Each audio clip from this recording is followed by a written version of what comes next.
Hello বন্ধু, খুব কম মানুষই রয়েছেন যারা অন্যের মনের কথা তাকে দেখলেই বুঝতে পারেন। এই বিশেষ ক্ষমতার অধিকারী হতে হলে আপনার মাইন্ডকে স্পেশাল পদ্ধতিতে প্রশিক্ষণ করতে হবে। সহজেই মানুষের মনের কথা বুঝতে পারার ক্ষমতাকে মাইন্ড রিডিং বলে। এর ফলে আপনি সহজেই অন্য কারোর মনের ভাব বুঝতে পারেন। সে কি ভাবছে বা কি করতে চাইছে তা সহজেই জানতে পারবেন। এটা কোনো অবিশ্বাস্য ঘটনা নয়, এর বৈজ্ঞানিক ব্যাখ্যা রয়েছে। এর আগে মাইন্ড সম্পর্কে আপনাদের ধারণা দরকার। মস্তিষ্কে অনেকগুলি স্তর রয়েছে।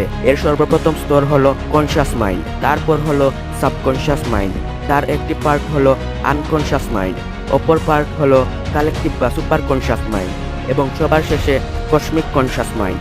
আর এই মাইন্ড টেকনিক শিখতে হলে আপনাকে সুপার কনশাস লেভেলে যেতে হবে। আমরা যখন কোনো কিছু নিয়ে চিন্তা করি, তারপর অ্যানালাইসিস করে পরে সিদ্ধান্ত নেই, এর সব কিছু নিয়ন্ত্রণ করে কনশাস মাইন্ড।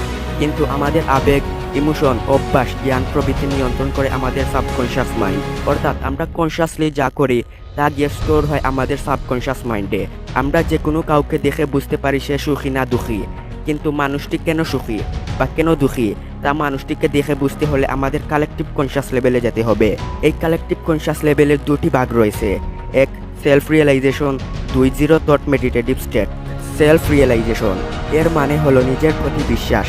আপনি যে এই ইউনিভার্সে বসবাস করেন তা নিজের মনকে বোঝাতে হবে। নিজের অস্তিত্ব বজায় রাখার জন্য প্রতিনিয়ত সংগ্রাম করতে হবে। দুই জিরো থট মেডিটেটিভ স্টেট, নিজের ভেতরের পাওয়ারকে ফিল করতে হবে। নিজেকে জিরো থট মেডিটেটিভ স্টেটে নিয়ে যেতে হবে। এর ফলে ধ্যান করতে হবে। আমরা মাটিতে বসে পা বাজ করে হাত দুটো একত্রিত করে আমাদের ধ্যান করতে হবে। আমাদের লক্ষ্য রাখতে হবে। ধ্যান করতে হলে আমাদের কমফোর্ট ফিল করতে হবে। তারপর শ্বাস প্রশ্বাস নিতে হবে আস্তে আস্তে এবং নিজের চিন্তাকে একটি বিন্দুতে কেন্দ্রীভূত করতে হবে।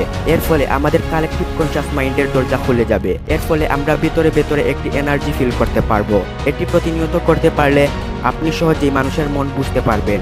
এবার এর বৈজ্ঞানিক ব্যাখ্যা নিয়ে আলোচনা করি। আমরা সবাই কোয়ান্টাম ফিজিক্সে পড়েছি যে কোনো অবজেক্ট যখন কেউ দেখে না তখন তা ওয়েভ ফর্মে থাকে এবং যখন তা নজরে আসে তা পার্টিকেল ফর্মে চলে আসে। এই থিওরির উপর নির্ভর করে আমরা আমাদের সাবকনশাস মাইন্ডকে শক্তিশালী করতে পারি। আমরা যখন এই স্টেটে থাকি তখন অন্যের মাইন্ডের ভাইব্রেশন ফিল করতে পারি। আর পৃথিবীর প্রত্যেকটি মানুষের সঙ্গে প্রত্যেক মানুষের কানেকশন রয়েছে। বাতাস যেমন চোখে দেখা যায় না, এই কানেকশনও চোখে দেখা যায় না। যেমন আমরা হয়তো কারোর কথা ভাবছি, হঠাৎই তার ফোন চলে এলো। এর থেকে বোঝা যায় যে প্রত্যেক মানুষের মস্তিষ্কের সাথে প্রত্যেক মানুষের কানেকশন রয়েছে, যা জিরো থট মেডিটেটিভ স্টেটে থাকার সময় মানুষের মাইন্ড বুঝতে সাহায্য করে। তো বন্ধুরা, এটা হলো মাইন্ড রিডিং এর পিছনের বৈজ্ঞানিক ব্যাখ্যা। ভিডিওটি ভালো লাগলে একটি লাইক দিবেন এবং এরকম ইন্টারেস্টিং ভিডিও পেতে চ্যানেলটি সাবস্ক্রাইব করে রাখবেন।